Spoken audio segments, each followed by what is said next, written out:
Hello दोस्तों, स्वागत है आप सभी का हमारे YouTube चैनल एग्जाम बार में। आज 3 अप्रैल है, तो देखते हैं कि आज के करंट अफेयर में हमारे लिए कौन कौन से इंपॉर्टेंट पॉइंट हैं जिन पे डिटेल में बात करता है। तो सबसे पहले UP Uttar Pradesh GI tag के बारे में बात करेंगे कि जीआई टैग में ऐसी कौन सी उपलब्धि उत्तर प्रदेश ने प्राप्त कर ली है जो कि हमारे एग्जाम के लिए वो इंपॉर्टेंट बन गया है। उसके बाद यूनेस्को से रिलेटेड क्या न्यूज कल हाईलाइट हो रहा था उसके बारे में हम बात करेंगे। अटल टनल ये न्यूज में क्यों बना हुआ था इसके बारे में एक बार हम लोग रिवीजन कर लेंगे। देखिए, एग्जाम में फैक्ट भी एग्जाम में बहुत आ रहा है, तो नंबर वाले जितने भी फैक्ट आ रहे हैं उसको भी आप लोग को ध्यान देना होगा। तो इसके बारे में हम लोग आज पूरा डिटेल में बात कर लेंगे। ललित कला अकादमी ये न्यूज में क्यों बना हुआ था इस पे हम बात करेंगे। स्कोर्स 2.0 ये क्या है, ये किस संस्था से रिलेटेड है और ये न्यूज में क्यों था इसके बारे में चर्चा करेंगे।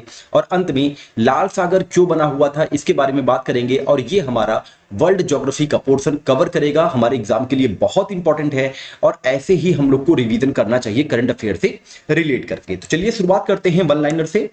तो सबसे पहले यहां हम बात करेंगे डिजिटा। डिजिटा जो है एक ट्रस्ट एजेंसी है जो कि भारतीय रिजर्व बैंक अब इसकी स्थापना करने पर विचार कर रही है। इसमें है क्या कि बैंक साइबर धोखाधड़ी और अवैध ऋण देने वाले जो ऐप्स होते हैं, जैसे आपके पास भी अगर कोई मैसेज आया होगा किसी ऐप के माध्यम से कि हम आपको इतना लोन प्रोवाइड करवा दे रहे हैं, तो अगर उससे संबंधित कोई धोखाधड़ी होती है तो उसी पे निगरानी करने के लिए डिजिटल इंडिया ट्रस्ट एजेंसी यानी कि डिजिटा स्थापित करने का विचार जो है आरबीआई द्वारा किया जा रहा है। तो इसको आप ध्यान रखेंगे। तो अगर एग्जाम में प्रश्न आता है कि डिजिटा क्या है, तो ये एक जो है बैंक साइबर धोखाधड़ी और अवैध ऋण देने वाले ऐप्स के जो है समस्या के समाधान से निपटने के लिए आरबीआई द्वारा डिजिटल इंडिया ट्रस्ट एजेंसी है, इसको आप ध्यान रखेंगे। नेक्स्ट पॉइंट पे हम बात करेंगे बंदरगाह से रिलेटेड कि उड़ीसा का पारादीप बंदरगाह न्यूज में क्यों बना हुआ था। तो ये न्यूज में इसलिए बना हुआ था क्योंकि अब ये भारत का शीर्ष कार्गो हैंडलिंग जो है बंदरगाह बन गया है। इसने जो है दीनदयाल बंदरगाह प्राधिकरण कांडला को पीछे छोड़ दिया है और वर्ष 2023-24 में भारत का शीर्ष कार्गो हैंडलिंग बंदरगाह बना है। तो ये आप ध्यान रखेंगे। नेक्स्ट पॉइंट पे बात करेंगे छत्तीसगढ़ स्थित वेदांत एल्यूमिनियम इकाई बाल्को ने एएसआई प्रदर्शन मानक V3 प्रमाणन प्राप्त कर लिया है और ये प्रमाणन प्राप्त करने वाला बाल्को जो है ये पहली कंपनी बन गई है। नेक्स्ट पॉइंट पे बात करेंगे विश्व स्वास्थ्य संगठन यानी कि WHO ने कोविनेट की शुरुआत की है जो एक वैश्विक पहल है जिसका उद्देश्य दुनिया भर में कोरोना वायरस की पहचान, निगरानी और मूल्यांकन को बढ़ावा देना है। तो कोविनेट क्या है? कोविनेट एक पहल है जो कि विश्व स्वास्थ्य संगठन द्वारा शुरू किया गया है, कोरोना वायरस से रिलेटेड है, इसको आप लोग ध्यान रखेंगे। नेक्स्ट पॉइंट है मुंबई को भारत के पहले tri service common defence station में स्थापित करने के लिए सशस्त्र बल एक महत्वपूर्ण पहल शुरू करने की योजना बना रही है।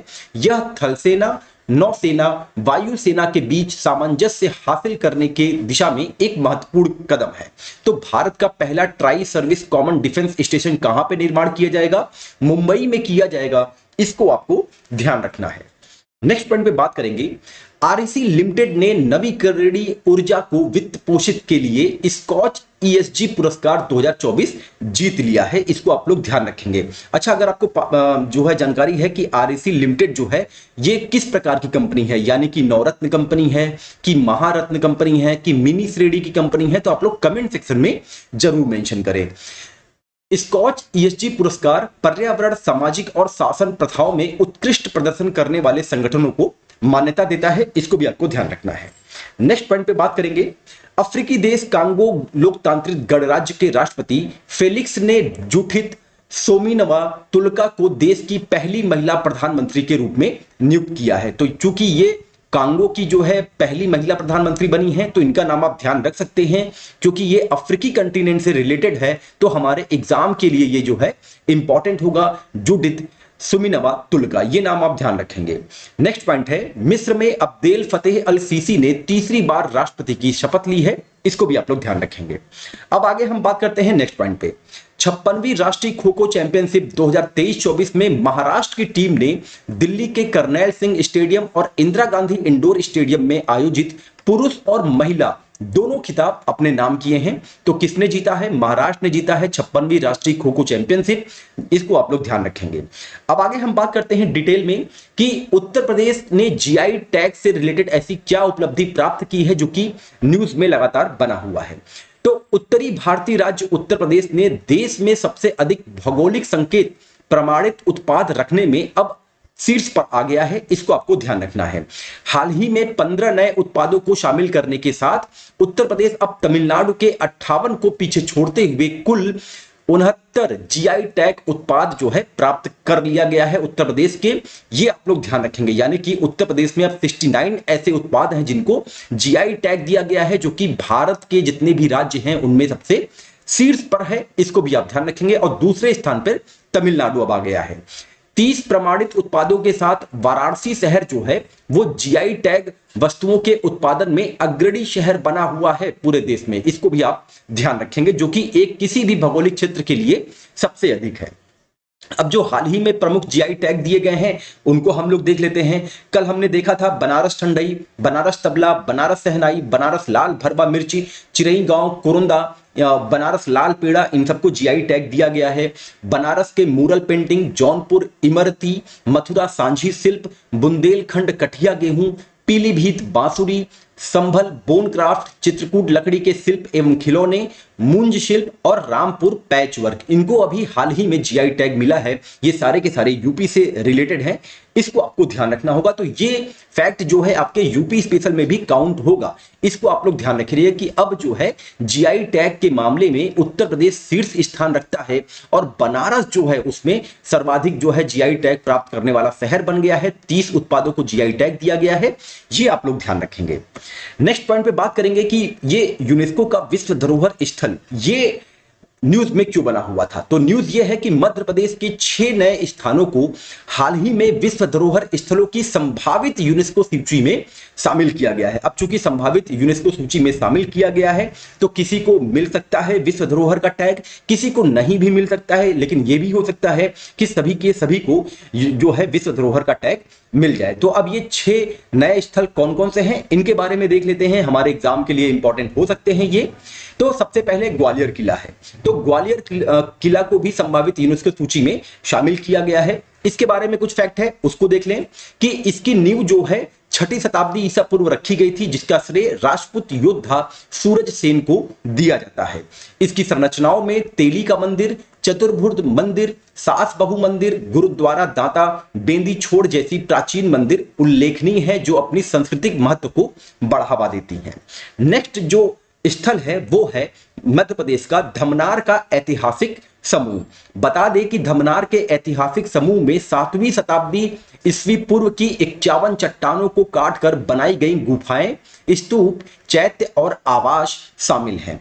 उत्तरी तट पर स्थित बेरी कचेरी और भीमा बाजार जैसी उल्लेखनीय गुफाएं ऐतिहासिक महत्व और स्थापत्य वैभव रखती हैं। तो अगर एग्जाम में आएगा कि बारी कचेरी और भीमा बाजार गुफाएं किस राज्य से संबंधित हैं, तो मध्य प्रदेश से संबंधित हैं। इसको आपको ध्यान रखना होगा।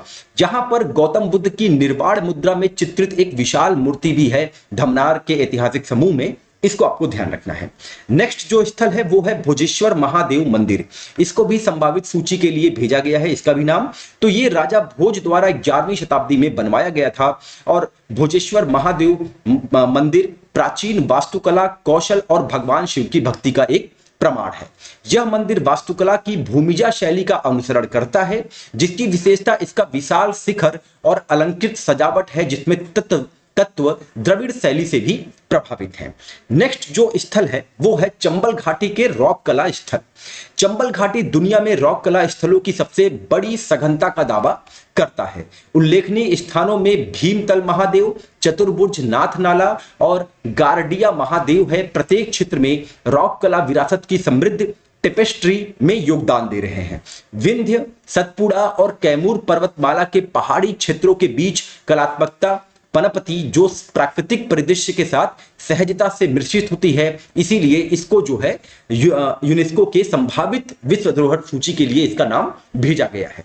नेक्स्ट जो स्थल है वो है बुरहानपुर का खूनी भंडार। यह प्राचीन जल प्रबंध प्रणालियों का एक दिलचस्प प्रमाण है जिसमें 8 भूमिगत जल स्रोत शामिल हैं। अद्वितीय खनिज समृद्ध पानी जिसमें लाल रंग का आभास होता है खूनी नाम को जन्म दिया है, जिससे इस स्थल का रहस्य और ऐतिहासिक महत्व बढ़ जाता है। ये इमेज गलत लग गया है, ये आप लोग इसको इग्नोर करिएगा, यहां पे दूसरा इमेज होना चाहिए था बुरहानपुर के खूनी भंडार का। नेक्स्ट पॉइंट है, नेक्स्ट स्थल है रामनगर मंडला का गोंड स्मारक। रामनगर मंडला का गोंड स्मारक भारत के मध्य प्रांतों में ऐतिहासिक रूप से प्रमुख गोंड जनजाति की समृद्ध सांस्कृतिक विरासत को श्रद्धांजलि देता है। मोती महल, राय भगत की कोठी, सूरज मंदिर, बेगम महल और दल बदल महल जैसे स्मारकों से युक्त यह समूह क्षेत्र की वास्तुकला और ऐतिहासिक विरासत को दर्शाता है, इसीलिए इसको भी संभावित विश्व धरोहर सूची के लिए इसका भी नाम मेंशन किया गया है। तो ये सारे 6 थे जिनको अभी आपने देखा कि जिनका नाम जो है यूनेस्को में भेजा गया है कि इसको भी विश्व धरोहर सूची में शामिल किया जाए। अब नेक्स्ट हम बात करते हैं अटल टनल, ये न्यूज में क्यों बना हुआ था। तो न्यूज ये है कि हाल ही में लाहौल और स्पीति जिलों में अटल सुरंग के पास ताजा बर्फबारी के कारण मनाली लेह राजमार्ग अवरुद्ध हो गया है। तो जब अब ये 3-4 दिन से बंद पड़ा हुआ है तो ये नेशनल न्यूज है। तो अब इसके बारे में हम कुछ फैक्ट देख लेते हैं। प्रारंभ में इसे रोहतांग सुरंग के नाम से जाना जाता था। हिमालय की पीर पंजाल श्रेणी जो है इसमें यह स्थित है, इसको आप लोग ध्यान रखेंगे। समुद्र तल से लगभग 3100 मीटर यानी कि 10,171 फीट ऊपर स्थित अटल टनल है, इसको भी आपको ध्यान रखना है।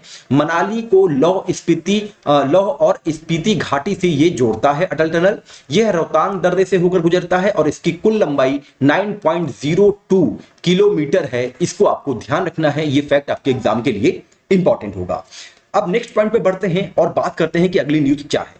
अगली न्यूज जो है ललित कला अकादमी से है। अब ये न्यूज में क्यों बना हुआ था, तो न्यूज ये है कि हाल ही में संस्कृति मंत्रालय ने ललित कला अकादमी के अध्यक्ष के अधिकारों को प्रतिबंधित कर दिया, जिससे उन्हें कोई भी प्रशासनिक कार्रवाई करने से रोक दिया गया है। ये बहुत ही बड़ा स्टेप लिया गया है, इसीलिए ये न्यूज में बना हुआ है। तो बता दें कि ललित कला अकादमी की स्थापना 5 अगस्त 1954 को तत्कालीन शिक्षा मंत्री मौलाना अबुल कलाम आजाद के द्वारा किया गया था। यह भारत में समकालीन आधुनिक लोक और आदिवासी कला को प्रदर्शित करने वाले एक स्थायी संग्रह को संरक्षित और दस्तावेजित करता है। इसका उद्देश्य विश्व स्तर पर भारतीय कला को बढ़ावा देना और प्रचार प्रसार करना है। इसे संस्कृति मंत्रालय से फंडिंग प्राप्त होती है। इसका मुख्यालय नई दिल्ली में है, लेकिन कुछ क्षेत्रीय मुख्यालय भी हैं, उसको देख ले कहां कहां पे हैं। चेन्नई में है, लखनऊ में है, कोलकाता में है, भुवनेश्वर और गढ़ी में इसका क्षेत्रीय केंद्र है, इसको भी आप लोग को ध्यान रखना है। आगे बढ़ते हैं और बात करते हैं स्पोर्ट्स 2.0 की कि ये क्या है, ये न्यूज में क्यों बना हुआ है।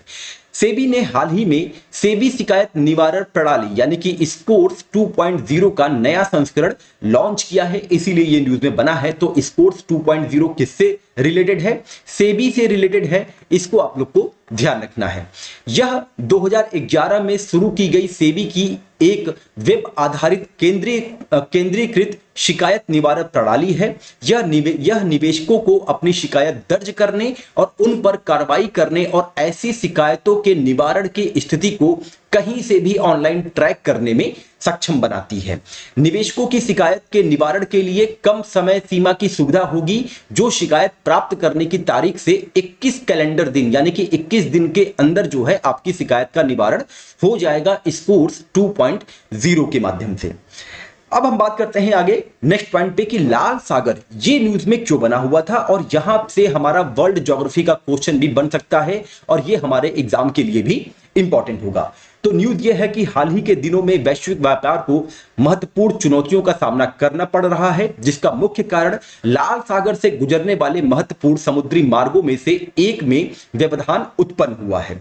तो अब हम इसके बारे में कुछ फैक्ट देख लेते हैं। लाल सागर अफ्रीका और एशिया के बीच स्थित हिंद महासागर का एक अर्धबंद प्रवेश द्वार है। आप ये इमेज में देख रहे होंगे, ये रेड सी है, ये इसका पूरा एरिया है जो कि आगे जाके हिंद महासागर जो है नीचे इसके स्थित है। दुनिया के सबसे गर्म समुद्रों में से एक होने के लिए यह जाना जाता है। यह अदन की खाड़ी, बाब अल मंडेब जलडमरू मध्य के माध्यम से दक्षिण में अरब सागर और हिंद महासागर से जुड़ा हुआ है। यह सिनाई प्रायद्वीप द्वारा उत्तर में अकाबा की खाड़ी और स्वेज की खाड़ी में विभाजित है, जहां स्वेज नहर के माध्यम से भूमध्य सागर से लाल सागर जुड़ता है। इसमें अकाबा की खाड़ी के मुहाने के पास तीरान द्वीप और स्वेज की खाड़ी के प्रवेश द्वार पर शादवान द्वीप शामिल हैं। इसको भी आप लोग को ध्यान रखना है, क्योंकि ये छोटे द्वीप हैं और ये मतलब कि इनकी लोकेशन जो है एग्जाम में पूछी जा सकती है, तो ये इंपॉर्टेंट होगा। तो अकाबा के मुहाने पर ही स्थित है, इसको आपको ध्यान रखना है। अब इसके कुछ सीमावर्ती देश हैं, उनको हम लोग देख लें। पूर्व में यमन और सऊदी अरब है, उत्तर और पश्चिम में मिस्र है, पश्चिम में सूडान, इरिट्रिया और जिबूती जो है ये लाल सागर से सीमा साझा करते हैं। इसको आपको ध्यान रखना होगा। तो ये रहा 3 अप्रैल का पूरा करंट अफेयर, जो कि आपके एग्जाम के लिए बहुत इंपॉर्टेंट है। तो अगर ये सेशन आपको इंपॉर्टेंट लगा हो तो आप हमारे चैनल को अपने दोस्तों के बीच में शेयर कर सकते हैं, साथ ही लाइक, और अगर कोई भी प्रश्न पूछा जा रहा है तो उसका आंसर देने का प्रयास जरूर किया करिए, क्योंकि एग्जाम के लिए ये सारी चीजें इंपॉर्टेंट होती हैं। साथ ही बता दें कि हमारा पराक्रम बैच 2.0 भी 1 अप्रैल से शुरू हो गया है। अगर आपको उसमें ज्वाइन होना है तो आप डिस्क्रिप्शन बॉक्स पे दिए गए नंबर पे कॉल या मैसेज करके उससे जुड़ सकते हैं, जिसमें आपको जीएस के 200 प्लस टॉपिक का नोट्स उपलब्ध करवाया जाएगा, और साथ ही पीसीएस और आरओ के लिए हिंदी भी बहुत इंपॉर्टेंट है, तो हिंदी के भी आपको उसमें नोट्स अवेलेबल करवाए जाएंगे, जो कि एक तय समय में, यानी कि हमने जून लास्ट तक का समय दिया गया है कि इसमें जो जीएस के जितने भी इंपॉर्टेंट पॉइंट है, जहां से क्वेश्चन अक्सर जनरेट होते ही होते हैं, उसके सारे के नोट्स आपको जो है मिलने वाले हैं। और अगर आपको इसका डेमो लेना है तो आप प्लेलिस्ट में जा सकते हैं, जहां पे ज्योग्राफी, पॉलिटी, इन सब का डेमो पड़ा हुआ है, आप जाके उसको देख सकते हैं। तो चलिए मिलते हैं अपने अगले टॉपिक के साथ, तब तक अपना ध्यान रखें। नमस्कार, जय हिंद, जय भारत।